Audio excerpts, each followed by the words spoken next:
Back in 1938, there was a man in Hungarian army named Karoly who was the best pistol shooter of his country. He won most of the major national and international championships. He seemed closest to winning the 1940 Tokyo Olympic Games gold medal, and that was his only dream. The focus of his life was to win the Olympic gold medal for his country, for which he had practiced for years. He wanted to make his hand the best shooting hand in the world. But all the dreams turned to dust one day. In 1938, in an army training camp, in an unfortunate accident, one hand grenade exploded in Karoly's right hand, his shooting hand. That grenade ended up not only his shooting hand, but his Olympic dream as well, the only goal of his life.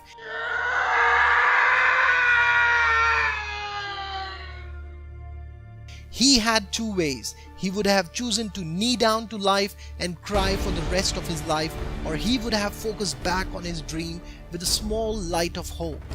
After 1 year in 1939, Karoly went to a national shooting championship in his country. His colleagues were delighted to see him and complimented him on his courage to come up at the championship to cheer for them. But Karoly answered that he's not there to cheer them, but to compete them. He was there to compete them with his only hand. He had practiced for a complete 1 year with his left hand to become the best shooter again, and he won that championship. He focused on what he had, not on what he has lost. But he didn't stop there. His focus was to become the best shooting hand of the world and to win the Olympic gold medal. So he started training again with his only hand, and he concentrated his whole energy on 1940 Olympics. But 1940 Olympics got cancelled due to World War II. But he didn't lose hope, so he concentrated and trained again for 1944 Olympics. But unfortunately, they got cancelled too due to World War again. It was hard, very hard to see his Olympic dream fade away like a dust. But he kept practicing and prepared again for 1948 Olympics. He was 28 years of age in 1938, and in 1948 he was 38 years old.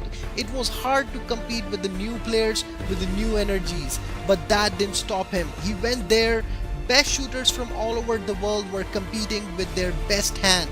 He was the only one competing with his only hand, and the man with the only hand won. But he didn't stop there. In 1952 Olympics, he won the gold again and changed the history of Olympics. If you are determined, nothing can stop you to reach your goal.